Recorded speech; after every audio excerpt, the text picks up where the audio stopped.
الحمد لله الذي زين النبيين بحبيبه المصطفى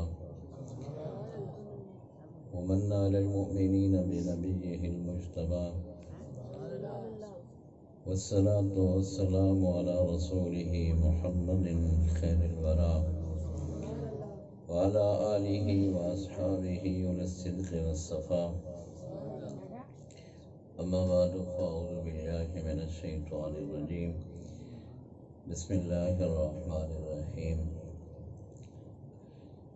إن الله وملائكته يصلون على النبي يا أيها الذين آمنوا صلوا عليه وسلموا تسليما. الصلاة والسلام عليك يا سيدي يا رسول الله وعلى آلك وأصحابك يا حبيب الله. الصلاة والسلام عليك يا سيدي يا رسول الله وعلى آلك وأصحابك يا حبيب الله.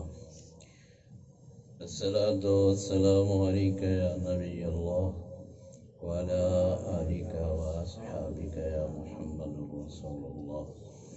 الصلاة والسلام عليك يا سيد المرسلين وعلى آلك وأصحابك يا خاتم النبيين.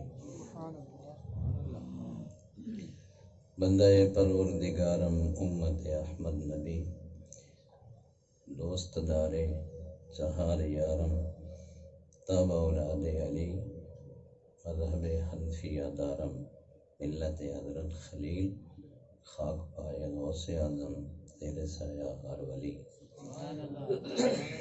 حمد و صلات کے بعد حاضرین و سامعین سادہ کر دو یار، اس کو سادہ کر دو.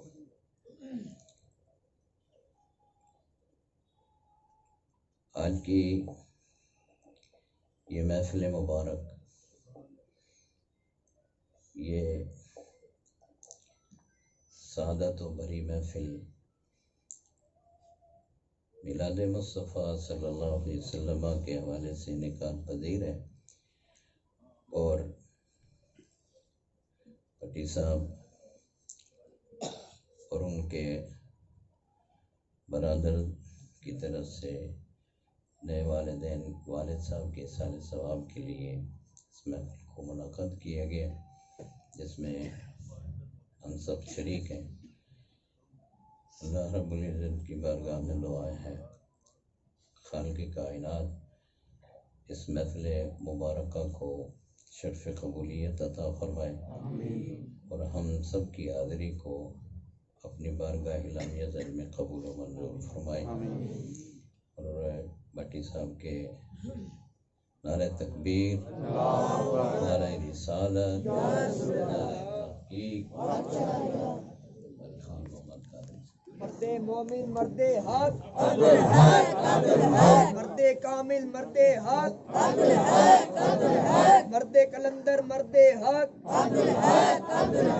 حق تیرے حق تیرے حق تیرے حق تیرے حق تیرے مرد کامل مرد حق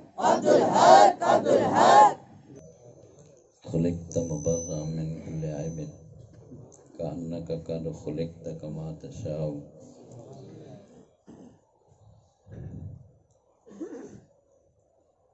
بلغ العلا بكماله كشف الدجى بجماله حسنت جميع خصاله. صلوا عليه وآله وأصحابه وسلموا تسليما كثيرا كثيرا.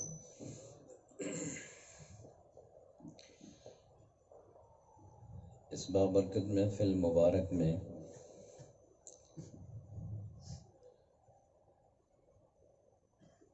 تشریف فرما ہوئے حضرت علامہ مولانا حافظ قاری خان محمد قادری دامت برکاتہم العالیہ خطیب اعظم لاہور. آج کل جو ہے نا وہ رواج پڑ چکا ہے کہ کسی کو حروف ہلکی کے مخارج نہ آتے ہوں اس کو بھی کہتے ہیں زینت القرآن، فخر القرآن. اور جو طریقت کی دعا کو بھی نہ جانتا ہو نا اس کو بھی کہتے ہیں شیخ المشائخ. لیکن یہاں جو خطیب اعظم استعمال ہوا ہے نا یہ عطا کردہ ہے، یہ عطا کردہ ہے. اور یہ مرشد کریم کی نگاہ ہے. خطیب اعظم بہت بڑی ایک کیا کہتے ہیں لقب ہے، بہت بڑا منصب ہے، لیکن یہ اسی کے لیے مناسب ہے جو اس کا اہل ہے. اور جو پیر طریقت ہوتا ہے نا، جو مرشد کامل ہوتا ہے، جو ولی کامل ہوتا ہے، وہ بڑی دور کی نگاہ سے دیکھتا ہے. وہ مستقبل کو دیکھتا ہے، مستقبل میں کیا ہونے والا ہے اس چیز کو دیکھ کر پھر وہ اپنے لمحہ مبارکہ سے کوئی لفظ نکالتے ہیں. خطیب اعظم جو ہے یہ بننا کوئی آسان نہیں ہے. اللہ تعالی مرشد کی نگاہ پاک سے حضرت صاحب کی عمر دراز فرمائے، علم و عمل میں برکتیں عطا فرمائے، اور ہمارے سروں پر آپ کا سایہ تا دیر قائم و دائم فرمائے. آیت مبارکہ میں نے تلاوت کی ہے اور یہ آیت مبارکہ مشہور ہے اور ہر ایک کو اس کا ترجمہ بھی آتا ہے. ان اللہ و ملائکتہ یصلون علی النبی، بے شک اللہ اور اس کے فرشتے غیب کی خبریں دینے والے نبی صلی اللہ علیہ وسلم کی ذات مبارکہ پر درود پڑھتے ہیں. یا ایھا الذین آمنوا صلوا علیہ وسلموا تسلیما، اے ایمان والو تم بھی درود اور خوب سلام پڑھا کرو. درود مبارکہ کی فضیلت میں نبی پاک صلی اللہ علیہ وسلم نے بے شمار احادیث مبارکہ ارشاد فرمائی. ایک حدیث مبارکہ اس طرح بھی آتی ہے، نبی پاک صلی اللہ علیہ وسلم ایک مرتبہ خطبہ دینے کے لیے منبر شریف کی طرف بڑھے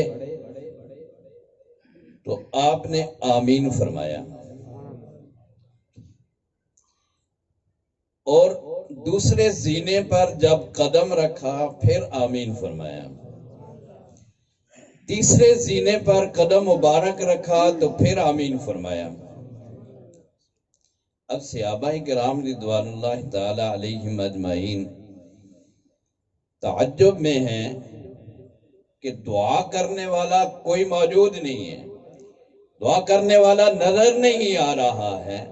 نبی پاک صلی اللہ علیہ وسلم آمین آمین آمین فرما رہے ہیں. حضور صلی اللہ علیہ وسلم نے صحابہ کرام کے اس تجسس کو محسوس کیا،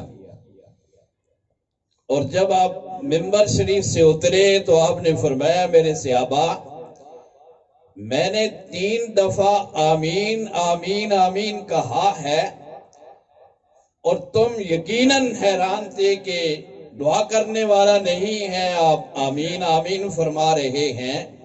تو سنو، اس وقت جبریل امین میری بارگاہ میں حاضر تھے. جبریل امین فرشتوں کا سردار ہے، نوریوں کا سردار ہے. حضور صلی اللہ علیہ وسلم فرماتے ہیں کہ اس وقت جبریل امین میرے پاس حاضر تھے اور انہوں نے کہا اے محبوب پاک صلی اللہ علیہ وسلم، اللہ رب العزت نے مجھے بھیجا ہے اور یہ حکم ارشاد فرمایا ہے کہ اس شخص نے اس دنیا سے کچھ نہیں کمایا کہ جس نے اپنے والدین کو یا والدین میں سے کسی ایک کو پایا اور ان کی خدمت کر کے جنت کا مستحق نہ بنا، اس شخص نے اس دنیا سے کچھ نہیں کمایا، وہ خائب و خاسر، ناکام نامراد ہو کر اس دنیا سے لوٹا۔ حضرات محترم، اس حوالے سے بھی کہ یہ تقریب یوسف بھٹی صاحب کے والد محترم کے ایصال ثواب کے لیے ہے، تو یقیناً یوسف بھٹی صاحب کے والد صاحب انہوں نے ان کی اچھی تربیت کی ہے اور یہ طریقہ ایجاد کیا ہے جس پر آج بھی یہ عمل کر رہے ہیں، اپنے بھائیوں کے ساتھ مل کر اپنے والدین کا جاری کیا ہوا یہ طریقہ اس پر عمل پیرا ہے۔ اور اچھا بیٹا وہی ہوتا ہے جو اپنے والدین کو یاد رکھتا ہے۔ تو یار، جب ہمارے والد صاحب، والدہ صاحبہ اس دنیا سے چلی جاتی ہیں تو ان کی کوٹھیاں، ان کی جائیداد، ان کا روپے پیسہ، ان کا بینک بیلنس، اس پر تو ہم ہاتھ صاف کرتے ہیں۔ جب باری آتی ہے ایصال ثواب کے لیے، بخشش و مغفرت کی دعا کے لیے، تو پھر ہم کہتے ہیں یہ تو کہاں لکھا ہوا؟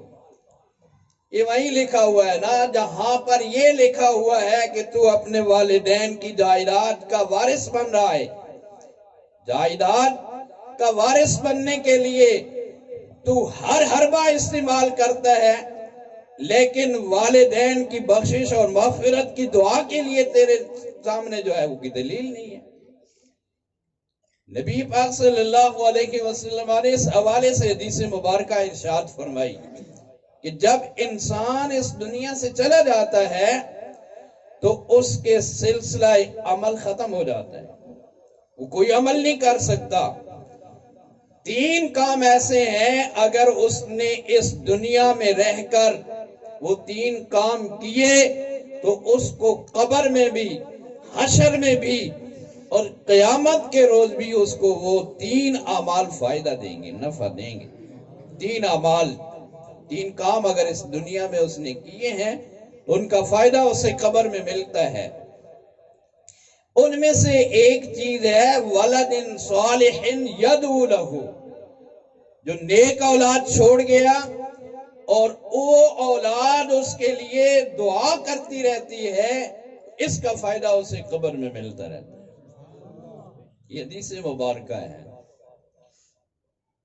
تو جو اپنی اولاد کی اچھی تربیت کرتا ہے، اپنی اولاد کو سکھاتا ہے، اپنی اولاد کو نیک عمل کی طرف رغبت دلاتا ہے، راغب کرتا ہے، سکھاتا ہے، بتاتا ہے، اس کے لیے نبی پاک صلی اللہ علیہ وسلم نے فرمایا کہ قیامت کے دن ایسی نیک اولاد کا، قبر میں ایسی نیک اولاد کا اسے فائدہ ہوتا ہے۔ تو حضور صلی اللہ علیہ وسلم نے فرمایا کہ جب کوئی شخص اپنے والدین کو یا والدین میں سے کسی ایک کو پاتا ہے، ان کی خدمت نہیں کرتا، ان کا احترام نہیں کرتا، ان کو عزت نہیں دیتا، اس نے اس دنیا سے کچھ بھی نہیں کمایا، وہ اس دنیا سے ناکام اور نامراد لوٹ کر گیا۔ یہ حکم جبریل امین لے کر آئے، اللہ رب العزت کی طرف سے آیا، محبوب پاک صلی اللہ علیہ وسلم کی زبان مبارک سے ارشاد ہوا، تو پھر ذرا بتائیں کہ اس کی قبولیت میں کوئی شک رہ جاتا ہے؟ اللہ کا حکم ہو جبریل امین لے کر آئیں، محبوب پاک صلی اللہ علیہ وسلم اس پر آمین کہیں تو اس کی قبولیت میں کوئی شک نہیں رہتا۔ اس لیے اس عارضی زندگی میں، حیات مستعار میں اپنے والدین کا ادب و احترام کریں، اپنے والدین کی خدمت کریں، جنہوں نے وجود بخشا ہے، جن کی وجہ سے، جن کے سبب سے، جن کے وسیلے سے تو اس دنیا میں آیا ہے، ان کی خدمت کر تاکہ تیری آخرت سنور جائے۔ نبی پاک صلی اللہ علیہ وسلم نے فرمایا کہ جب دوسری دفعہ میں نے آمین کہی تو آمین کہنے کی وجہ یہ تھی کہ جبریل امین اللہ رب العزت کا حکم لے کر آئے اور ارشاد فرمایا، اے محبوب پاک صلی اللہ علیہ وسلم، اللہ رب العزت فرماتا ہے اس شخص نے اس دنیا سے کچھ نہیں کمایا، وہ شخص اس دنیا سے نامراد لوٹا، وہ شخص اس دنیا سے خائب و خاسر ہو کر لوٹا کہ جس نے رمضان المبارک کے مہینے کو پایا اور پھر اپنی بخشش اور مغفرت نہ کروا سکا، اس نے اس دنیا سے کچھ حاصل نہیں کیا۔ تو حضور صلی اللہ علیہ وسلم فرماتے ہیں کہ میں نے اس پر آمین کہی۔ رمضان المبارک کا مہینہ وہ مہینہ ہے کہ نبی پاک صلی اللہ علیہ وسلم فرماتے ہیں جب رمضان المبارک کا مہینہ آتا ہے تو جنتوں کے دروازے کھل جاتے ہیں، رحمتوں کے دروازے کھل جاتے ہیں، اللہ رب العزت کی رحمتیں عام ہو جاتی ہیں اور اللہ رب العزت اپنے بندوں کو بے حساب و کتاب رمضان المبارک کی وجہ سے بخش دیتا ہے، ان کے درجات کو بلند کر دیتا ہے۔ تو رمضان المبارک کی بڑی قدر ہے، لیکن حضور صلی اللہ علیہ وسلم نے فرمایا کہ جس شخص نے رمضان المبارک کو پایا اور پھر اس ماہ مبارک میں اپنی جھولی بخشش اور مغفرت سے خالی رکھی، اس نے اس دنیا سے کچھ نہیں کمایا۔ نبی پاک صلی اللہ علیہ وسلم نے فرمایا کہ تیسری مرتبہ آمین کہنے کی وجہ یہ ہے کہ جبریل امین نے اللہ رب العزت کا پیغام مجھے سنایا کہ اللہ رب العزت یہ ارشاد فرماتا ہے کہ اے محبوب صلی اللہ علیہ وسلم، اس شخص نے اس دنیا سے کچھ نہیں کمایا، وہ اس دنیا سے ناکام اور نامراد لوٹا کہ جس کے سامنے آپ کا نام مبارک لیا گیا، آپ کا اسم مبارک لیا گیا اور اس نے آپ کی ذات پر درود شریف نہیں پڑھا، وہ اس دنیا سے ناکام اور نامراد لوٹا۔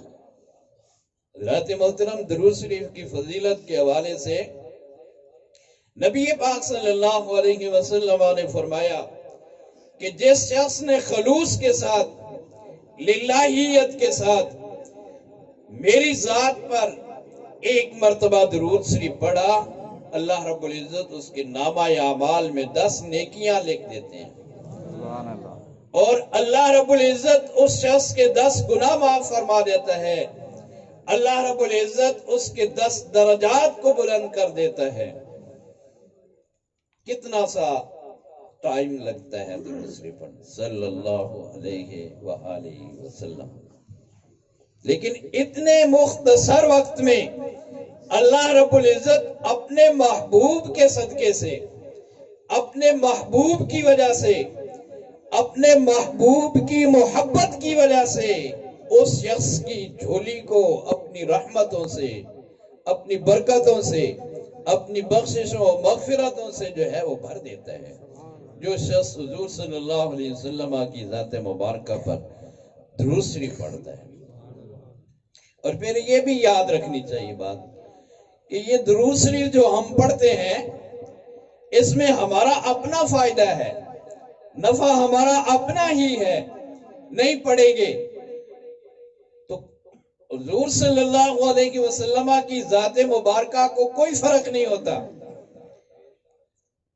اگر ہم درود شریف پڑھتے ہیں تو اس میں فائدہ ہمارا ہی ہے، کہ اس درود شریف کی وجہ سے اللہ رب العزت بھی راضی ہوتا ہے، اس کا محبوب بھی راضی ہوتا ہے، اور اس دنیا میں جس نے رضائے الہی حاصل کر لی، جس نے رضائے رسول صلی اللہ علیہ وسلم حاصل کر لی، پھر اس کو اس دنیا سے کیا چاہیے؟ نبی پاک صلی اللہ علیہ وسلم کا کرم مل جائے، رحمت مل جائے، خالق کائنات کی محبوبیت مل جائے، اللہ رب العزت کی محبت نصیب ہو جائے، پھر اس کو اس دنیا سے کیا چاہیے؟ سب کچھ اس دنیا میں ہی رہ جانا ہے۔ اگر کوئی فائدے والی بات ہے وہ یہی ہے کہ انسان اپنی زندگی میں محبت الہیہ اور محبت رسول صلی اللہ علیہ وسلم کو جگہ دے، اس لیے کہ خالق کائنات فرماتا ہے قُلْ إِن كُنْتُمْ تُحِبُّونَ اللَّهَ فَاتَّبِعُونِي يُحْبِبْكُمُ اللَّهُ وَيَغْفِرْ لَكُمْ ذُنُوبَكُمْ وَاللَّهُ غَفُورٌ رَحِيمٌ۔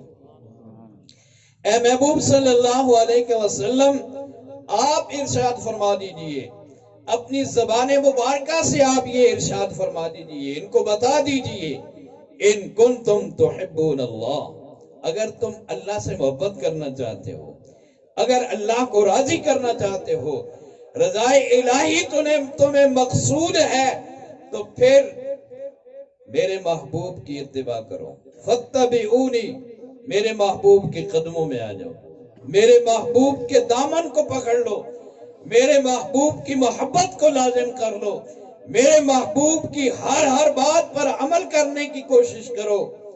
جب یہ عمل کر لو گے تو اللہ رب العزت فرماتا ہے یحببکم اللہ، پہلا انعام تمہیں یہ ہے کہ اللہ تم سے محبت کرے گا۔ پھر پہلے تمہاری یہ خواہش تھی کہ ہمارا رب ہم سے راضی ہو جائے، پہلے تمہاری چاہت یہ تھی کہ ہمارا رب ہم سے راضی ہو جائے، پہلے تمہاری تمنا اور خواہش یہ تھی کہ اللہ ہم سے راضی ہو جائے۔ اللہ رب العزت فرماتا ہے کہ جب تم میرے محبوب کے قدموں میں آ جاؤ گے تو پھر تمہیں پہلا انعام یہ ملے گا یحببکم اللہ، اللہ تم سے محبت کرے گا۔ پہلے محبت الہی میں کی تلاش میں انسان نکلا تھا، لیکن جب محبت رسول آ گئی، اتباع رسول آ گئی، اطاعت رسول آ گئی، تو پھر اللہ رب العزت اعلان کرتا ہے کہ بندے اب تو جو ہے وہ کامیاب لوٹ رہا ہے، اس لیے کہ تجھے میری محبت مل گئی ہے۔ یحببکم اللہ، اللہ تم سے محبت کرے گا۔ دوسرا انعام یہ ملے گا وَيَغْفِرْ لَكُمْ ذُنُوبَكُمْ، تمہارے گناہوں کو بھی بخش دیا جائے گا۔ وَاللَّهُ غَفُورٌ رَحِيمٌ، اور اللہ بخشنے والا مہربان ہے۔ حضرات محترم، ایک حدیث مبارکہ ہے، رسول اللہ صلی اللہ علیہ وسلم نے فرمایا، حضرت اوس ابن اوس اس حدیث مبارکہ کو روایت کرتے ہیں کہ نبی پاک صلی اللہ علیہ وسلم نے فرمایا کہ بے شک تمہارے دنوں میں سے سب سے افضل دن جو ہے وہ جمعۃ المبارک کا دن ہے۔ جمعۃ المبارک کا دن تمہارے دنوں میں سے سب سے افضل دن ہے۔ حضرات محترم، یہ جو ایام ہیں، یہ جو دن ہیں، ان میں فضیلت کے اعتبار سے فرق ہے۔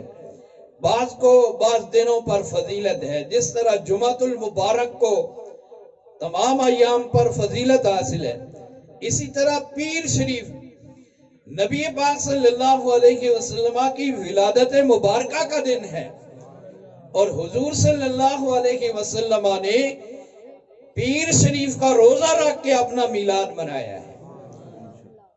صحابہ کرام نے رضوان اللہ تعالی علیہم اجمعین نے حضور صلی اللہ علیہ وسلم کو دیکھا کہ آپ پیر شریف کا روزہ رکھتے ہیں۔ صحابہ کرام نے عرض کی، یا رسول اللہ، آپ پیر شریف کا روزہ رکھتے ہیں، اس کی وجہ کیا ہے؟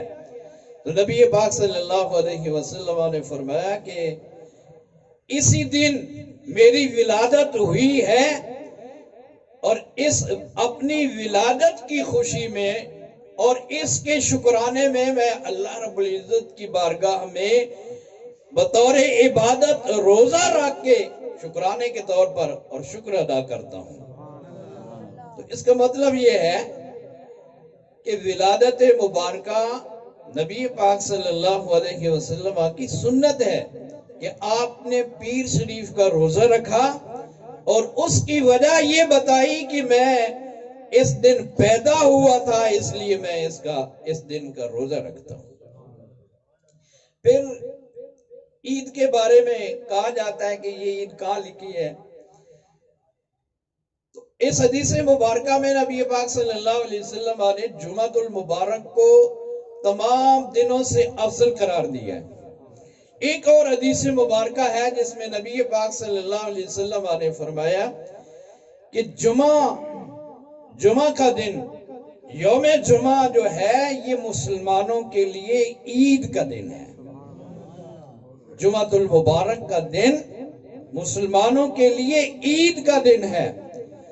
تو عید شرعی یوم الفطر اور یوم الاضحیٰ ہے، لیکن عرفی عیدوں میں کئی عیدیں آتی ہیں، ان میں سے ایک عید میلاد النبی صلی اللہ علیہ وسلم بھی ہے۔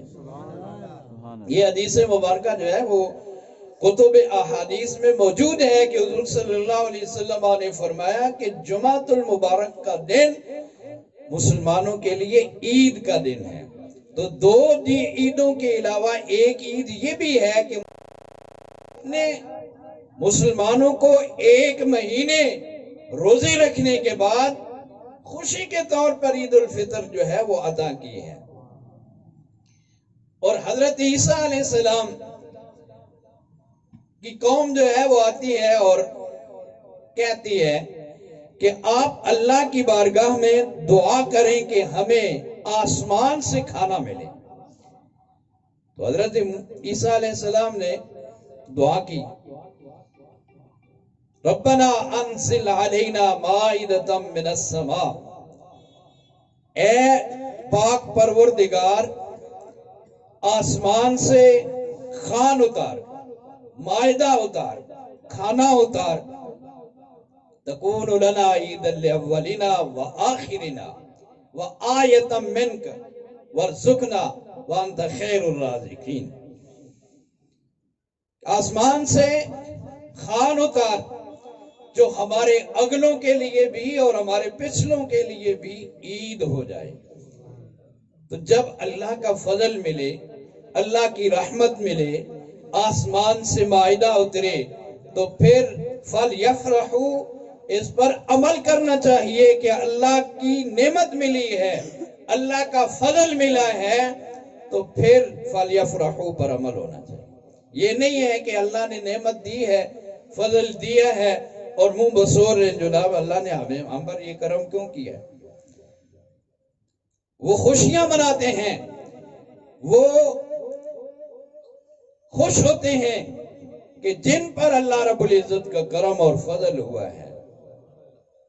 حضرات محترم، اللہ رب العزت نے اپنے محبوب کی صورت میں کتنا بڑا فضل کیا۔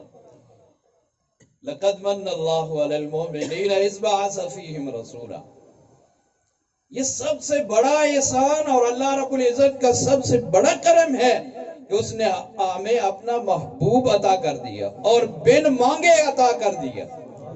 ورنہ پہلی امتیں جو ہیں، انبیاء کرام جو ہیں، وہ دعائیں کرتے رہے کہ باری تعالیٰ اپنا محبوب دکھا دے۔ اللہ نے اپنا محبوب ان انبیاء کو، ان امتوں کو دکھایا بھی نہیں اور ہمیں عطا کر دیا اور بن مانگے عطا کر دیا۔ تو پھر ہمیں خوش ہونا چاہیے نا۔ نثار تیری چہل پہل پر ہزاروں عیدیں ربیع الاول، سوائے ابلیس کے جہاں میں سبھی تو خوشیاں منا رہے ہیں۔ حضرات محترم، حدیث مبارکہ میں نبی پاک صلی اللہ علیہ وسلم نے فرمایا کہ تمہارے دنوں میں سے سب سے افضل دن جو ہے وہ جمعۃ المبارک کا دن ہے۔ اکثروا فیہ الصلاۃ علیہ، اس دن میں مجھ پر کثرت سے درود شریف پڑھا کرو۔ اس دن میں کثرت سے مجھ پر درود شریف پڑھا کرو۔ صحابہ کرام نے عرض کی، یا رسول اللہ، آپ ہمارے سامنے ہوتے ہیں، آپ کے چہرہ و ضحیٰ کو ہم دیکھ کر درود شریف پڑھتے ہیں، بڑی لذت آتی ہے، اور آپ کی